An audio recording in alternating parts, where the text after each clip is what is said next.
The screen is the vote total for the motion, and then we expect in this hour we will get to the actual vote on tax reform, so we'll have that final vote for you this hour.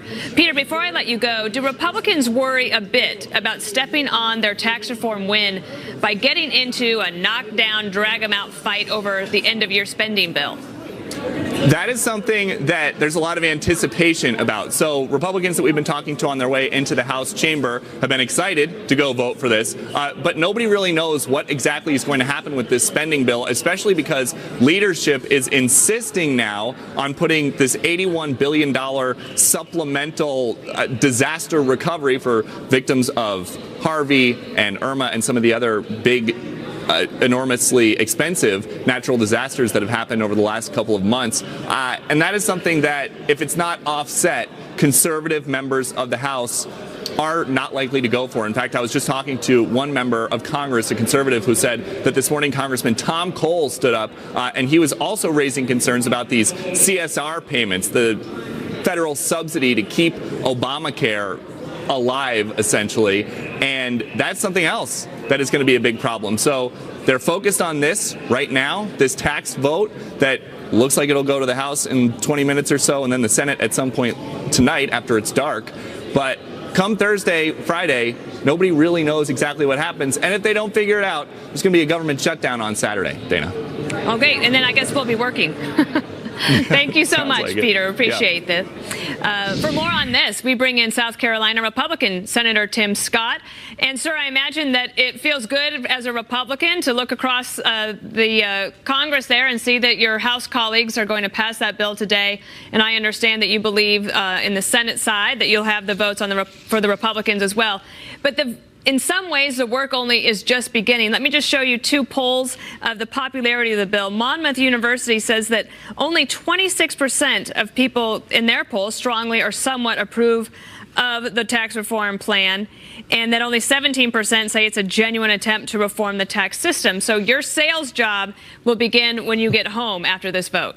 I'm looking forward to it. If you look back to the 1986 tax reform package, what you'll find is that the polls were very consistent then with where they are now. So the good news is that hopefully 31 years from now, when we're looking back on the tax reform package, we'll find that the American people are excited about the last tax reform in 2017 and looking forward to the next one, hopefully before 31 years. So we're in good position to go home and talk about single moms getting a 70 to 75% cut in their taxes. The typical American family making around $73,000 a year getting a 60% cut in their taxes. The good news is this tax reform debate can end in February when you start looking at your paycheck. Is it higher or is it not?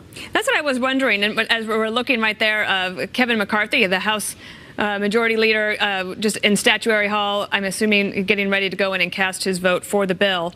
One thing I was curious about is I think everybody gets to go home to their constituents and talk about something. Republicans will talk about what they consider to be a good year and ending on a high note. Democrats will go home and say, as Nancy Pelosi said, that this is the worst bill to ever come to the floor of the House. The worst, that sounds like a lot. My question for you is, I don't know who wins on the politics, but would you rather win on the economics? Absolutely. Here's the question that you've just posed, and I think it's the right question. Will the average American family, the average American worker, be better off in a global competition to move their jobs from this country and to perhaps stymie their wages as we have seen in the last 8 years? The answer is emphatically yes. The average American worker and the typical American family will both be better off because of this tax reform legislation passing. And I think ultimately good policy will sooner or later lead to good politics. In the two big elections that we've had in the last few months, Virginia and Alabama, Virginia gubernatorial and Alabama, the special Senate election, both of those wins showed strong Democratic wins and support with suburban women and African Americans. Is there something that you think in this policy that you're about to pass that will actually help win them over to the Republican side before the midterms? Absolutely. I think if you think about the efforts of Mike Lee, Marco Rubio on the child tax credit, focusing more of our time and energy on making sure that the average family has more refundable portion of that tax credit. That speaks directly to families that are working and living paycheck to paycheck. Think about the Susan Collins of the world in our party who fought very hard to make sure that the property tax assault solution was a part of the bill. We have found a way to make sure that we had wins for the moderate income earner to the middle income earner.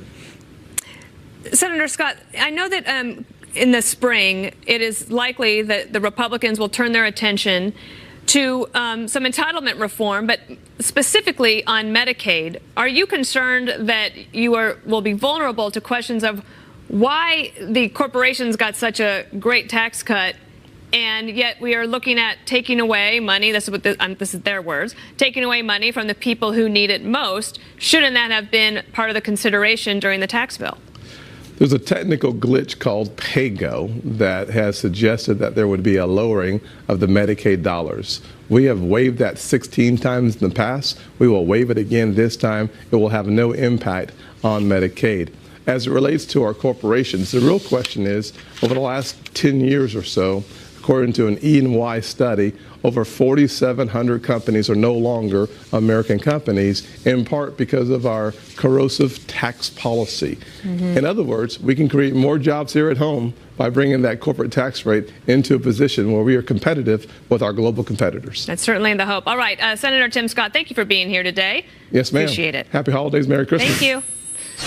We now bring in Fox News senior Capitol Hill producer Chad Pergram. So is it fun, historic day? I mean, sometimes it's sort of boring, every day on the Hill, but today is one of those days that you really want to talk to somebody like Chad Pergram. What do you know? Well, right now they are on the vote series. This is the first vote of this vote series, and the vote that's going to come up here, probably about 220, 225, is going to be the actual vote on tax reform. Now, when they move this bill, a similar bill, through the House of Representatives, the original bill in mid-November, Republicans lost 13 on their own. I'm told that the vote count should be similar. They might even lose a few fewer on this particular vote, and it will be passed by the House of Representatives. They will then move to the Senate. There are 10 hours of debate, 5 per side, but we don't expect them to take all that time. We're hearing that they could have a final vote on the tax bill late tonight in the Senate, 9:30, 10 o'clock, and then the House and Senate will be in alignment. They will have passed both versions, the same version of the tax bill, and it goes to President Trump to sign. This is a big day on Capitol Hill. This is something that Republicans have pushed for a long time. It's something that House Speaker Paul Ryan has pushed for since he came to Congress. He was the chair of the Ways and Means Committee, the Tax Writing Committee.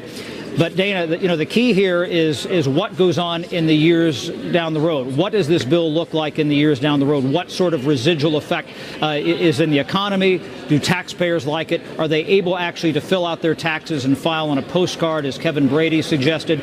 I always say that legislating is a lot like making wine. It's not like making sausage. They put it in the bottle today, and they'll open it up 4 or 5 years from now, and they'll get a whiff of that bouquet and say, is this a nice Merlot or Cabernet Sauvignon? Or will they say, this is swill? We just don't know yet. It takes a few years for legislation to pan out to see if it's really good wine or if it's bad wine. Well, Chad Pergram, there's no one better on Capitol Hill to follow, so thank you for being here today. We'll check back in with you. So Republicans on the verge of this historic tax cuts as we wait for the final House vote on the tax bill. Our political panel will join us with reaction.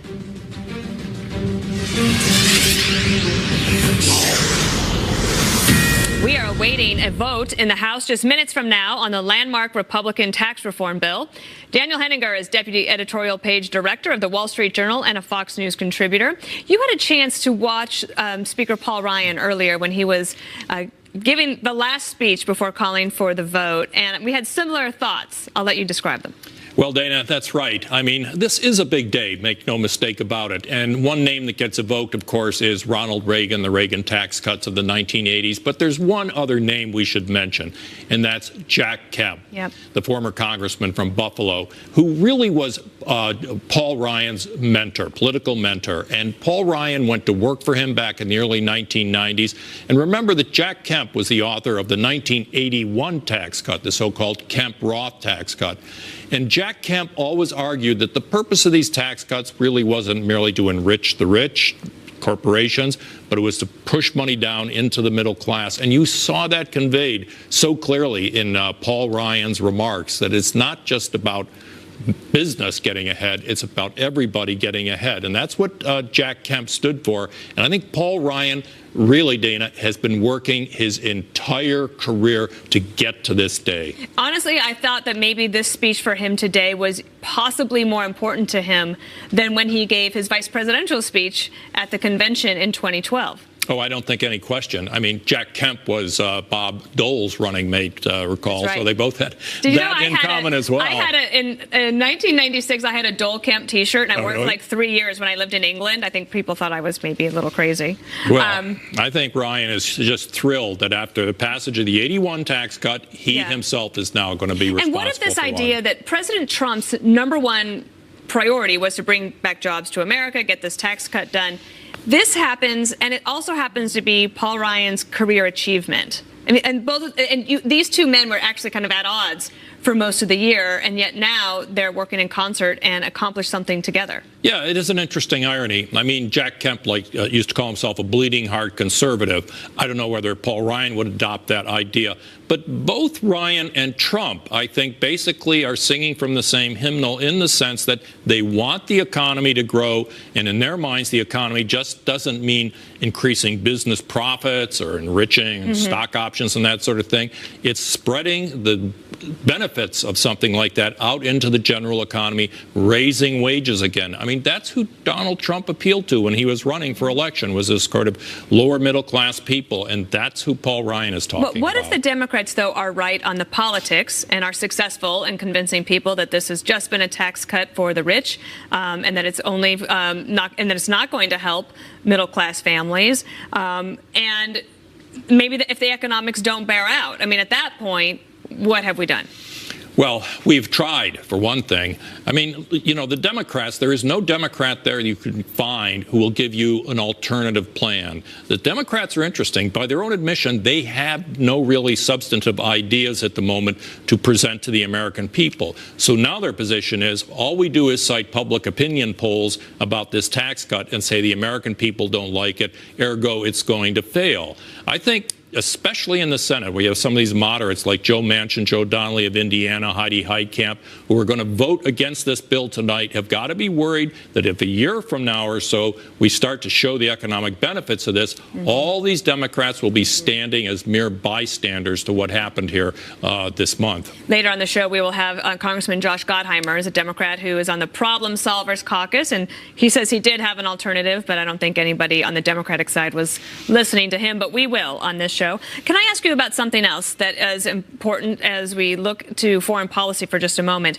And that is North Korea. And I wanted to show you this. Over the last few days, you had an increasing drumbeat of information from the Trump administration about North Korea. Look.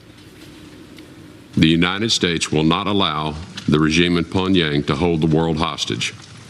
We will continue to hold North Korea accountable for its reckless and threatening behavior today and in the future. America and its allies will take all necessary steps to achieve a denuclearization and ensure that this regime cannot threaten the world. The president has asked all nations to cut off all trade with this rogue regime, which you see has never met a weapon it didn't use or proliferate or sell to somebody else. And President Trump has used just about every lever you can use, short of starving the people of North Korea to death, to change their behavior. What is the administration trying to communicate here with this, the last several days? Not necessarily new information, but I think increasing in its importance. Yeah, I think, Dana, there's an extremely high-stakes game of political strategy taking place right here. And I think the message that the administration was trying to send out to its allies around the world is that, look, this is what North Korea is capable of. I mean, the WannaCry virus was extraordinarily damaging. And I would say it's the equivalent of North Korea sending ballistic missiles across Japan. They sent out this cyber attack into the world. And what I think the United States is trying to do right now is gather gather its allies to participate in ratcheting up the economic sanctions against North Korea. Very difficult thing to do because the North Koreans are extremely adept smugglers, and they've had an easy time getting some other countries to participate in that smuggling directly or indirectly, including China. And I think what the United States is trying to do is convince countries in Asia, and including in Europe, that you have to ratchet down harder and harder, or economic sanctions aren't going to work against North Korea. And this is one of the reasons they're giving the world to do that. In the last minute that I have, could you comment on this story that Politico broke yesterday about this Project Cassandra, which was a drug enforcement agency mission, and its involvement with Hezbollah, and the possibility and the accusation that the Obama administration eased off on that enforcement in order to preserve the Iran nuclear deal? Big story. I mean, possibly a big story. The Iranians supposedly being involved in drug running out of Colombia and Venezuela into the Middle East, funding Hezbollah. And the reason is because the Obama administration, I think, didn't want anything interfering with that Iran nuclear deal. The nuclear deal was the tail that wagged the foreign policy dog of the entire Obama presidency. And I think this is just one story that we're going to learn more about what they gave up to get that nuclear deal. All right, Dan, we're going to ask you to stay here, if you don't mind. And I think we have Peter Ducey live on Capitol Hill with an update on the tax vote. Peter.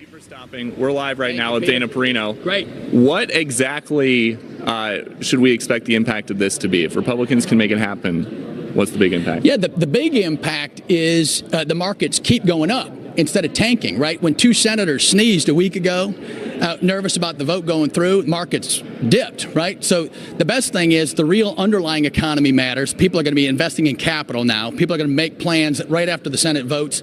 The stock market keeps soaring, and everybody's going to get more in their paycheck at home. And another one of your colleagues, Mark Walker, is here as well from North Carolina. If I could just get you right over here, Congressman. So if Republicans can make this happen, what's the big impact? Well, this is a huge impact. It's a great day for Republicans. It's even a better day for all Americans. To allow hardworking Americans to keep more of their money is amazing. Now, the thing about it is, these results are tangible. They're measurable. When people in February start keeping more, less is withheld from their paychecks. That is something that you can measure. It's 8 years of Obama, where the strategy was to take more from the American people. Reagan gave back, and we saw what it did. We believe we can duplicate that. Yeah.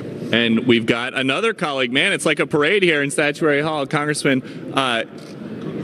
if you could tell us really quickly what you think the big impact was. Have you voted already? Yeah, members are voting now. It appears to be a very successful vote, unifying Republicans, and ultimately we're going to be judged based on wage growth for average Americans and really seeing this economy take off. We're excited.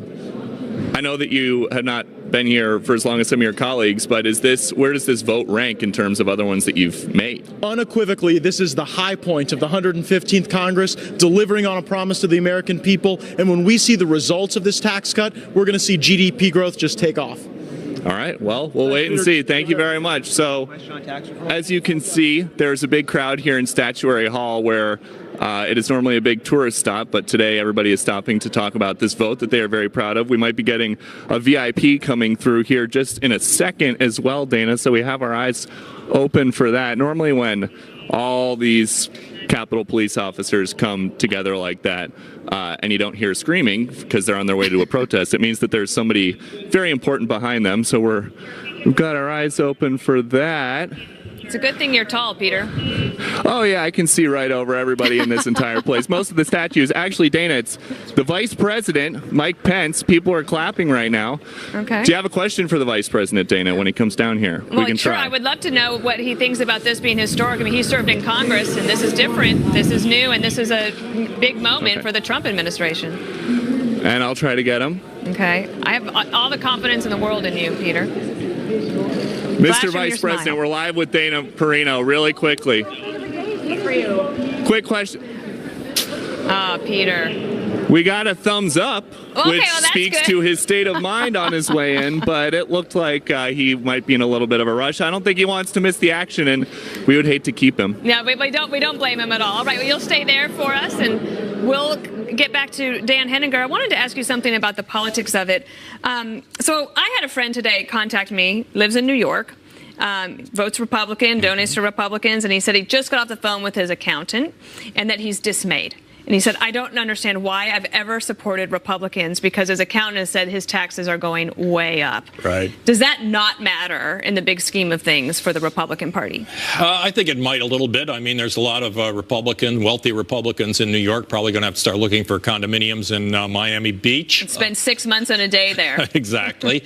But look, there is a certain political risk. In those high tax states, people are going to, wealthy people may face tax increases. But by and large, I think the political risk is this tax reform redoes the tax code. It touches everybody. Unlike, say, Obamacare, which for all the attention that was given to it, touched a minority of Americans. Yep, right. This will affect everybody.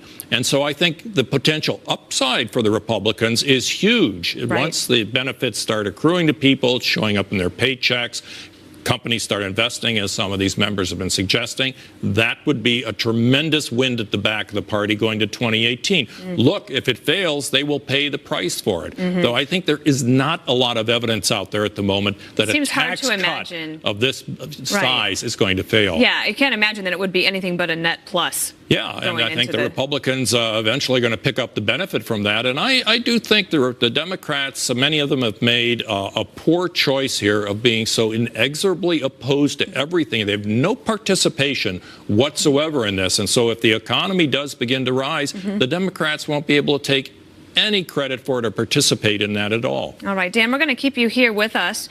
And I want to introduce Michael Meehan, President and CEO of Squared Communications and former Chief of Staff for Senator Cantwell, and Alexandra Smith with America Rising. Thank you for joining us. Just an update here. We're waiting for the final tally, but it is clear that the Republicans have the votes to pass historic tax reform, and that will happen in just any minute now. So we will bring that to you live. But Michael, let me go to you.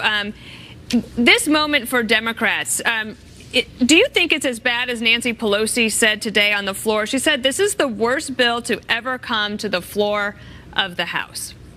Well, I mean, that may be a hyperbole, but clearly Obamacare, when it was passed in 2010, was 10 points more popular with the American people than this bill is today. So Republicans have taken their unified government and put all their marbles on the table for a bill that's 10 points less popular than Obamacare was. And Obamacare was always a net negative popularity for 8 years. And so it's sort of the politics of this are strange, because it's clear that the American people have no interest in this. This is a big giveaway for corporations. It's a big giveaway. The proof will be in the pudding about whether people ever feel this in the middle class.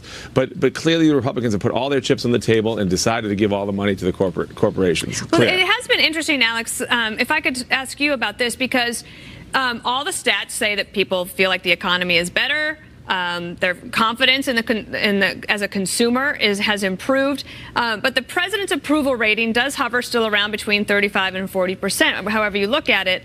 So maybe that doesn't matter politically necessarily, but what do you hear from Republicans, especially younger Republicans? I know you used to be the president of the college Republicans, about how they feel about this type of an accomplishment by the Republicans in Congress. I think people are excited, and I think that, we're all disagree Alex, with could I have you hold a moment? We're listening to Speaker Paul Ryan, who just announced that tax reform has passed the House, the U.S. House of Representatives.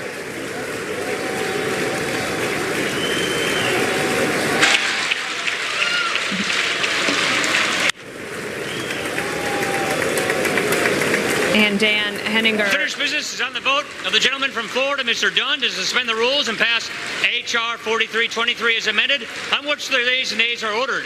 The clerk will report the title of the bill. H.R. 4323, a bill to promote veteran involvement in STEM education, computer science, and scientific research, and further purposes. The question is, will the House suspend the rules and pass the bill as amended?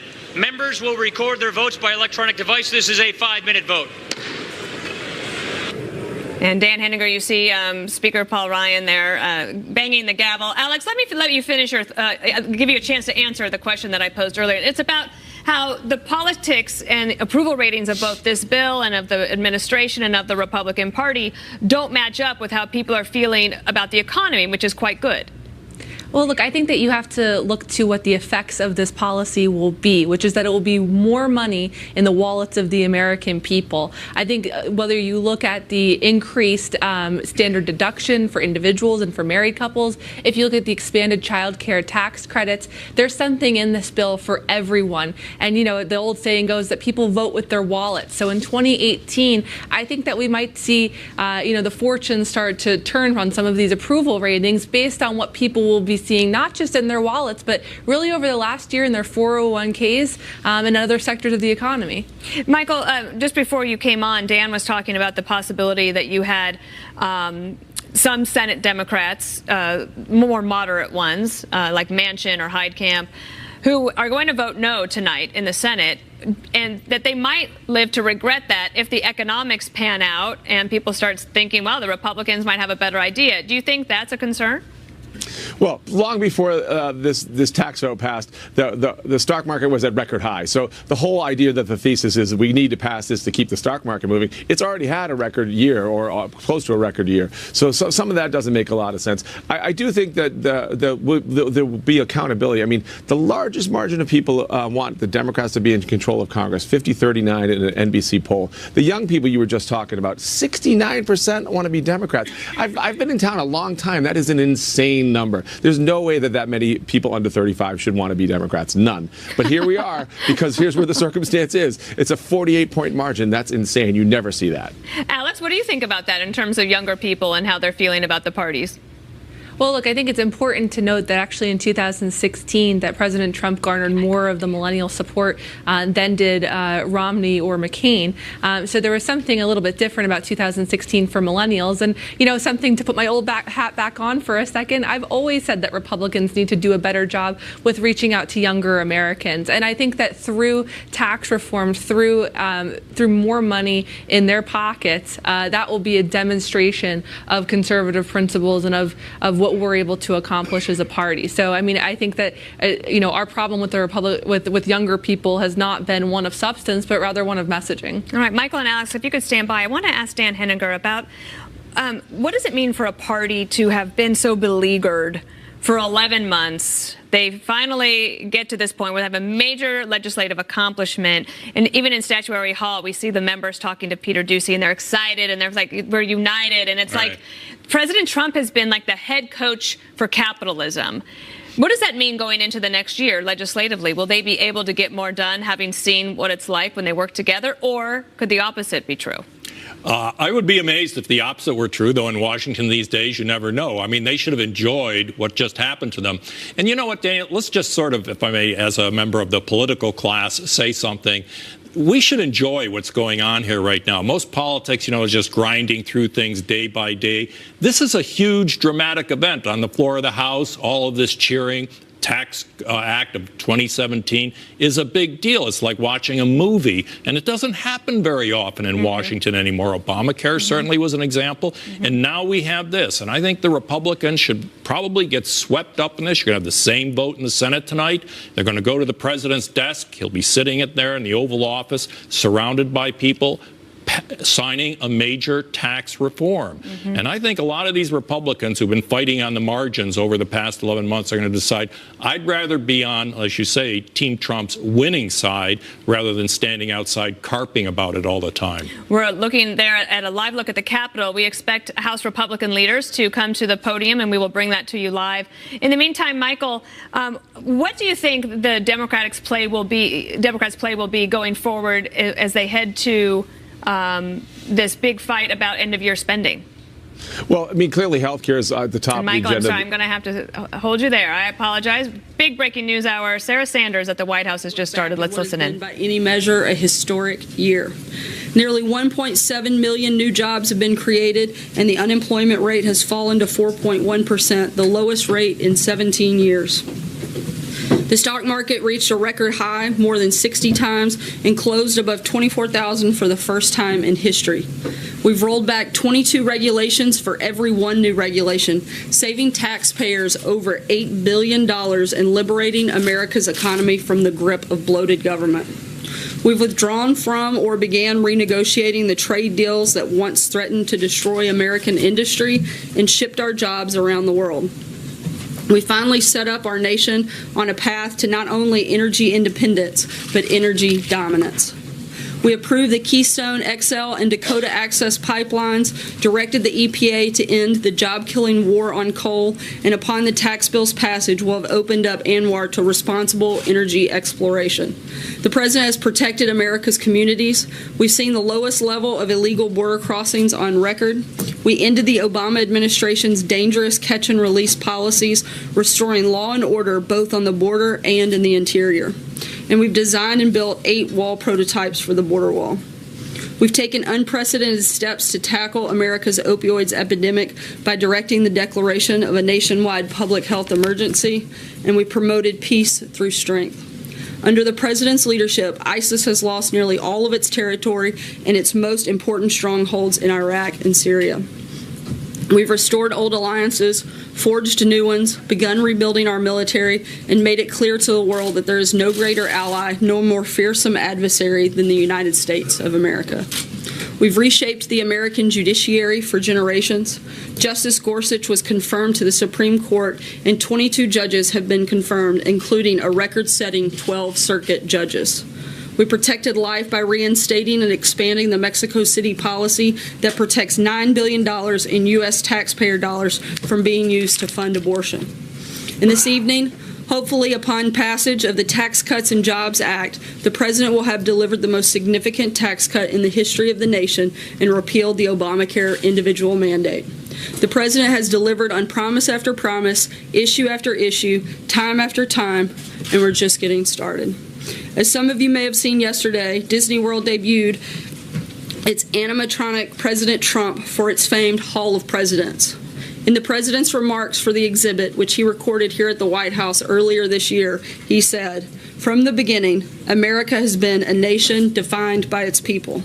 It's why our founders began our great Constitution with 3 very simple words: we, the people." In the coming days, political analysts will write and the talking heads will discuss what this year means, what it means for the President, what it means for the Republican and Democrat parties, and for the never-ending political theater in Washington, D.C. But I would encourage everyone to take a step outside of the Beltway bubble and consider what this year means for the American people. To the forgotten men and women around our country, you are forgotten no more. This President is with you 100%, and as this year has already proven, he will never let you down. And with that, I will take your questions. John. 2 questions on tax reform, both of them quick if I could. First of all, what's the schedule for signing? I understand this may not happen until after the Christmas break. Look, we're still working on the details of the signing, but first we want to make sure it gets passed. That's what we're focused on right now, is helping make sure we see this through to the finish in the Senate, and then we'll announce plans on what a signing would look like and where it would take place following that. Second question, the carried interest provision. This is something this is a loophole that President Trump promised again and again and again to close. The carried interest loophole is still there in this bill. Why did the President not insist on getting rid of that? Look, the President was focused and he laid out what his 4 biggest principles were that he wanted to make sure were part of any piece of legislation. We feel that the piece of legislation where it is now certainly answered and addressed that. That has been our focus all along and what we've continued to talk about consistently here and every time we've talked about taxes. The President has said that this tax bill is going to cost him a fortune. It's actually not the case. How does he figure this is going to cost him a lot of money? Look, we expect that it likely will, certainly on the personal side, could cost the President a lot of money. Again, the President's focus hasn't necessarily been at all on himself, but it's been on those 4 principles that we laid out. Number 1, and priority number 1, being that it helps the American middle class. We know that this bill does that, and that's one of the biggest reasons that the President has supported it, been engaged, and will look forward to signing it hopefully in the coming days. But he's going to benefit from pass-through deductions, top rate tax reduction, estate tax exemption is doubled. He's going to make money on that. Look, again, this is a tax plan that we hope benefits all Americans primarily, and priority number 1 is middle-class Americans. That has been this administration's focus. We feel like that is certainly addressed and been prioritized in this legislation, and we're going to be very excited to sign it hopefully in the coming days. Matthew? Thanks, Sarah. Early reports are indicating that fatal Amtrak derailment out in Washington, similar to the 2015 derailment in Philadelphia, could have been prevented by positive train control. 08 mandated was supposed to be on all lines by 2015. That's been pushed back, and it's only on a quarter of passenger lines right now. Is this White House considering any steps to speed up the implementation of positive train control to stop these kinds of accidents? Right now, we're continuing to review and investigate exactly what took place yesterday, and once we have a more detailed determination on that, we can take steps to prevent things like this from happening in the future. John? Thanks a lot, Sarah. You ticked off a number of accomplishments that you see the president has made in this first year in office. Why are his approval ratings mired in the mid to upper 30s despite those accomplishments? I think oftentimes because while the president and this administration has been very focused on how we can better help the American people, I think oftentimes the media is focused on other things, certainly not talking about the growing economy, certainly not talking about the crushing of ISIS, not talking about the creation of jobs. If you look at the amount of time that is spent on negative coverage of this president, 90% of the coverage is negative about this president when, as you just said, I listed off a number of things that have been pretty historic in nature in this first year. And if people were focused a lot more on those things in the media, I think that his numbers would be a lot higher. We anticipate that they're going to go up as more and more of these things continue to happen, and particularly as more and more people start to feel the impact of the booming economy, the tax cuts that will take place later tonight and go into effect in the first part of February. I think those are all things that are going to help boom our numbers. And separately, Sarah, just if I may, Matthew Peterson, since we last met, withdrew his judicial nomination. There's been a viral video of his inability to answer some basic legal questions when he went up before his confirmation hearing. How did he sort of slip through the cracks? Why was he nominated? And are you doubling up your effort here at the White House, over at DOJ, to make sure that your judicial nominees can answer those basic questions when they go up to the confirmation hearings? Look, the president's judicial selection process has led to a historic pace of confirmations, including 12 circuit court justices and a Supreme Court justice. Every administration has individuals that don't go all the way through the process. We've had 60 nominees and only 3 that haven't gone through this process. That individual has withdrawn, and we're going to make sure that we fill that spot with a really strong and good qualified candidate. Dave? Thanks. Where was the president watching when the House voted, and did you see his reaction? What did he do? I'm not sure. I'll have to circle back with you on that. I was getting ready to come out. I was watching to make sure I didn't make you guys wait too much longer. One thing on nominations. Can you explain, now that we're near the end of the year, why the president has submitted far fewer names to the Senate for nomination than his predecessors at this point in this term? Look, we've been focused on filling positions as quickly as possible, but at the same time, the president has said before he doesn't think that every single position in the government needs to be filled. He's going to cut back on some of those positions. We've been focused on some of the top priority places, and we're going to continue filling out individuals. But we've also seen a massive slowdown and obstruction by the Democrats. Hopefully they'll continue to push our people through, particularly in individuals that were held up, whether it's in the judiciary. All right, we're going to continue to monitor Sarah Sanders' briefing, but here are the House Republican leaders just after their vote, and they will be introducing Kevin Brady, the chairman of the Ways and Means Committee, a real champion of their efforts. Here you go. When House Republicans began this journey, we had 2 goals in mind. We believed Americans deserved a tax code built for growth, for the growth of their jobs, their paychecks, and America's economy.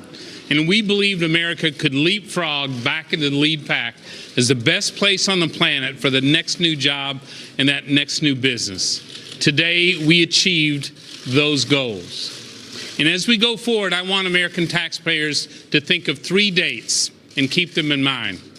New Year's Day, America will have a new tax code for a new era of American prosperity. In February, on February 1st, look at your paychecks, because you'll see the tax relief we delivered today. And on April 15th, you will, for the last time, file your taxes under this horrible, terrible tax code that we're putting behind us for the American people. Together we did this without the leadership of our House, especially our Speaker, Paul Ryan, but of the work that's been done by the American people through their representatives, we're delivering a new tax code. I want to thank Chairman Brady for the work that he has done bringing this conference together, going through the conference report with the Senate, and having this bill pass the floor today. It'll move over to the Senate, and it will pass today and become law. So for every American that had fought for a pay raise, for every parent, for everyone who ever dreamed of opening a small business or being an entrepreneur, I want you to know we heard you. We heard you loud and clear. That's what this bill is about. It's about the American comeback, the opportunity to let you keep more of what you earn, to make America competitive around the world, and to make sure small businesses have an ability to compete. It's going to be the lowest rate they've seen in 40 years. The family's going to double their standard deduction. But come February, check your check, because you will get a raise in your payroll of what you're going to see based upon what happened today. This is an historic day. If you're somebody who's been working really hard and you just want to keep more of your hard-earned money, this is an historic day for you. If you're an American like those of us here that are tired of seeing jobs shipped overseas because America had the highest corporate tax rate in the industrialized world and we couldn't compete anymore, this is an historic day for you to finally be able to see those jobs come back to America. If you're somebody who's been sitting on the sidelines after 8 years of sluggish growth in an economy that was growing at less than 2%, and so you just gave up looking for work, this is an historic day for you because now you finally have that shot at the American dream again, because we're building a tax code that works for families and that creates jobs, makes America competitive again, and allows hardworking families to put more money back in their pockets. There was a lot of hard work that went into this. Chairman Brady, Speaker Ryan, the Ways and Means Committee, and all the conferees who worked tirelessly for months. And our attitude from the beginning was failure is not an option because the American people have been waiting too long for this relief. Look, the last time something this historic happened was in 1986. And when Ronald Reagan was signing that bill into law, he talked about how hard the journey was, but how he never gave up. And back then the headline read that this was a day that many thought was not possible, but ultimately became inevitable. Well, today the impossible became the inevitable again. Well, it's a hopeful day. It's a brighter day for all Americans and their families. And as you think about the impact of this package on everyday Americans, it's so clear. Whether you're moms or dads or students or seniors or small business owners, everyone is going to have an opportunity for a better life. And that's why we are so excited today to see the Tax Cuts and Jobs bill pass the House with such